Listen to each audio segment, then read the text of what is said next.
ডেকে বললেন, হে আল্লাহ, নিশ্চয় আমি দুঃখে কষ্টে পরিণত হয়ে গিয়েছি। আপনি তো রহমানুর রহিম, আপনার যে দয়ালু দুনিয়ার জমিন আর কেউ নাই। যখন এই কথা বলার পরে আল্লাহ পাক রব্বুল আলামিন বলেন, ফাস্তাজাবনা লাহু ফাকাশাফনা মা বিহি মিন দুররিন ওয়া আতাইনাহু আহলাহু ওয়া মিথলাহুম মা'হুম রাহমাতান মিন ইনদিনা ওয়া যিকরা লিল আবিদিন। আইয়ুব আলাইহিস সালাতু ওয়াস সালাম যখন আল্লাহ তাআলার কাছে দোয়া করলেন, দোয়া করার সঙ্গে সঙ্গে আল্লাহ পাক রব্বুল আলামিন তার দোয়াকে কবুল করে নিলেন। সুবহানাল্লাহ। দোয়াকে কবুল করার পরে আল্লাহ পাক রব্বুল আলামিন আইয়ুব আলাইহিস সালাতু ওয়াস সালামকে বললেন, উরকুদু বিরিজলি হাযা মুগতাসালুম মা বারিদিন ওয়া শারাব। আল্লাহ পাক রব্বুল আলামিন হযরত আইয়ুব আলাইহিস সালাতু ওয়াস সালামকে বললেন, ও আমার প্রিয় বান্দা আইয়ুব, তোমার অসুস্থ শরীরের যে অঙ্গ রয়েছে, যে একটি পা রয়েছে, এই পা দ্বারা তুমি মাটির জমিনে আঘাত করো। সুবহানাল্লাহ। মাটির জমিনে আঘাত করার সঙ্গে সঙ্গে আল্লাহ পাক রব্বুল আলামিন সেই মাটি থেকে সঙ্গে সঙ্গে সেই মাটি থেকে একটি পানির জোয়ার, একটি পানির ঝর্ণা, একটি পানির ফোয়ারা বের করে দিলেন। সুবহানাল্লাহ। সেই পানির ঝর্ণাটা যখন মাটির নিচ থেকে হঠাৎ করে বেরিয়ে পড়েছে, হঠাৎ করে বেরিয়ে পড়ার সঙ্গে সঙ্গে হঠাৎ করে যখন উপরের দিকে পানি কোনো প্রকারের ছিটকা আসে, ছিটকা আসার পরে সেই পানিটা কিন্তু এদিক সেদিক যায়, কি বলেন? সেই পানিটা যখন উপরের দিকে উঠে পড়লো, উপরের দিকে উঠে পড়ার সঙ্গে সঙ্গে উপরের পানিগুলো আল্লাহ পাক রব্বুল আলামিনের হুকুমে সেই পানিগুলো হযরত আইয়ুব আলাইহিস সালাতু ওয়াস সালামের শরীরের উপর পড়লো। সুবহানাল্লাহ। যখন শরীরের উপর পড়লো, পড়ার সঙ্গে সঙ্গে আইয়ুব আলাইহিস সালাতু ওয়াস সালামের শরীরের ভিতরে সামান্যতম শক্তি সঞ্চার হলেন। সুবহানাল্লাহ। সামান্য কি হলো? শক্তি সঞ্চার হলো। যখন সামান্য শক্তি সঞ্চার হলো, সামান্য শক্তি সঞ্চার হওয়ার পরে আল্লাহ পাক রব্বুল আলামিন বললেন, হাযা মুগতাসালুম মা বারিদিন ওয়া শারাব। আল্লাহ পাক রব্বুল আলামিন বলেন, ও আমার প্রিয় বান্দা আইয়ুব, যে পানি তোমার সামনে, যে ঝর্ণাটা চালু হয়ে গিয়েছে, সেই ঝর্ণার পানি দ্বারা তুমি ওযু করো এবং সেই পানিটাকে তুমি পান করো এবং সুন্দর করে সারা শরীর সেই পানি দ্বারা তোমার সারা শরীরটাকে ধৌত করো। সুবহানাল্লাহ।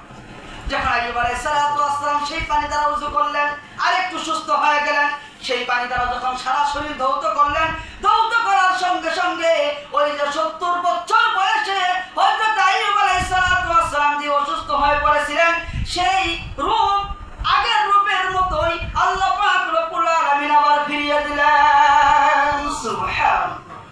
আইয়ুব আলাইহিস সালাতু ওয়াস সালামের আগের যে রূপ ছিল, সেই রূপটাকে আবার আল্লাহ তাআলা ফিরিয়ে দিলেন। সুবহানাল্লাহ।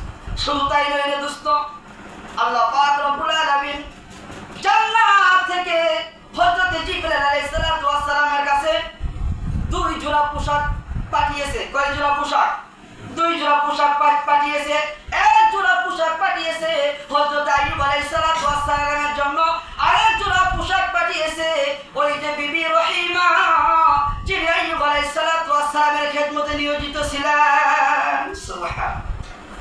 তো প্রিয় মুহতারাম হাজিরিন, যখন তিনার সারা শরীর অসুস্থ হয়ে গেল, আগের রূপ যখন ধারণ করলো, এখন আল্লাহ পাক রব্বুল আলামিন জান্নাত থেকে রাজা ধীরাজ অর্থাৎ বাদশার একটি পোশাক পাঠিয়েছে, সবুজ কালারের পোশাক। সবুজ কালারের পোশাক, জান্নাতের পোশাক যখন পাঠাইলেন, পাঠানোর পরে আইয়ুব আলাইহিস সালাতু ওয়াস সালাম সেটা পরিধান করলেন। পরিধান করার পরে আইয়ুব আলাইহিস সালাতু ওয়াস সালামকে আর চিনা যায় না। সুবহানাল্লাহ।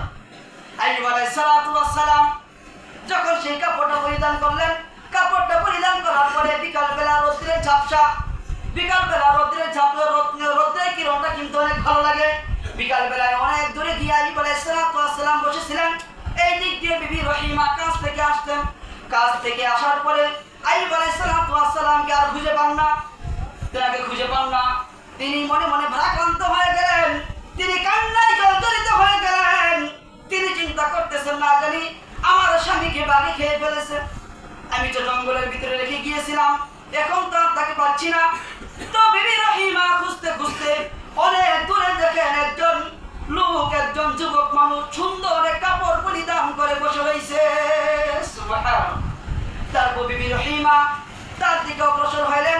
অগ্রসর হওয়ার পরে তার কাছে যাওয়ার পরে বলতেছেন, সেই দূরে একটি ঝুপড়ি দেখা যায়, সেই ঝুপড়ির ভিতরে একজন ভিক্ষু লোক ছিল, আপনারা দেখেছেন নাকি?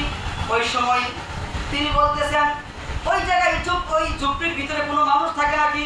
ঝুপড়ির ভিতরে কোনো মানুষ থাকে নাকি? ওকে দেখি নাই। ওই সময় বললেন, অনেক কথোপকথন সেখানে হলো। অনেক কথোপকথন হওয়ার পরে শেষ পর্যায়ে আইয়ুব আলাইহিস সালাতু ওয়াস সালাম পরিচয় দিলেন। দেখেন তো দেখি আমাকে আইয়ুবের মতো মনে হয় নাকি? সুবহানাল্লাহ। বিবি রহিমা বলতেছেন, আপনি আমার সঙ্গে ঠাট্টা করতেছেন? আপনি কিভাবে আইয়ুব হবেন? ওই সময় আইয়ুব আলাইহিস সালাতু ওয়াস সালাম বললেন, সেই পুরনো দিনের কথা, আজ থেকে 7 বছর আগের কথা আপনি স্মরণ করে দেখেন। আপনার সেই 7 বছর আগে 70 বছর বয়সের রাজাদিরা স্বামী আইয়ুব আলাইহিস সালাতু ওয়াস সালামের চেহারা আপনার মনে পড়ে কিনা? সুবহানাল্লাহ। যখন এই কথা বললেন, বলার সঙ্গে সঙ্গে বিবি রহিমার চেহারা, বিবি রহিমার চোখের ভিতরে আইয়ুব আলাইহিস সালাতু ওয়াস সালামের প্রতিচ্ছবি ভেসে উঠেছে। যখন ভেসে উঠেছে, ভেসে ওঠার পর আল্লাহ পাক রব্বুল আলামিন নিজে তো সবকিছু ঘটিয়েছেন। সবকিছু ঘটিয়েছেন কে? আল্লাহ পাক রব্বুল আলামিন। যখন বিবি রহিমা আইয়ুব আলাইহিস সালাতু ওয়াস সালামকে চিনতে পারলেন, চিনতে পারার পরে আইয়ুব আলাইহিস সালাতু ওয়াস সালাম বলতেছেন, বিবি রহিমা দেখো তো আমার শরীরে যে পোশাকটা আছে, এই পোশাকটা আমাকে কেমন মানাইছে। সুবহানাল্লাহ। বিবি রহিমা অনেক প্রশংসা করলেন। প্রশংসা করার পরে আইয়ুব আলাইহিস সালাতু ওয়াস সালাম বলতেছে, এই যে দেখো তোমার জন্য আমার মতোই আরেকটি পোশাক আল্লাহ পাক রব্বুল আলামিন জিবরাইলের মাধ্যমে জান্নাত থেকে পাঠিয়েছেন। সুবহানাল্লাহ। তো বিবি রহিমা পরিধান করলেন। পরিধান করার পরে আল্লাহ পাক রব্বুল আলামিন বলেন, ওয়া ওয়াহাবনা লাহু আহলাহু ওয়া মিথলাহুম মাআহুম রাহমাতাম মিন্না ওয়া যিকরা লিউলিল আলবাব। তারপর আল্লাহ পাক রব্বুল আলামিন বলেন, ওয়া ওয়াহাবনা লাহু আহলাহু, আল্লাহ পাক রব্বুল আলামিন বলেন, আমি তাকে তার পরিবার পরিজন সব কিছুকে ফিরাইয়া দিলাম। সুবহানাল্লাহ। আইয়ুব আলাইহিস সালাতু ওয়াস সালাম এবং তার স্ত্রী সেই ঝুপড়ি থেকে তার বাসস্থানে চলে গেলেন। ওই যে বাসস্থান ছিল শাম দেশে, একটি রাজ্যের মালিক ছিলেন, সেই রাজ্যে চলে গেলেন। রাজ্যে যাওয়ার পরে তার পরিবার পরিবর্গ সব কিছুকে আল্লাহ তাআলা আগের মতোই ফিরিয়ে দিলেন। সুবহানাল্লাহ। সন্তান কতজন ছিল? 14 জন। কতজন?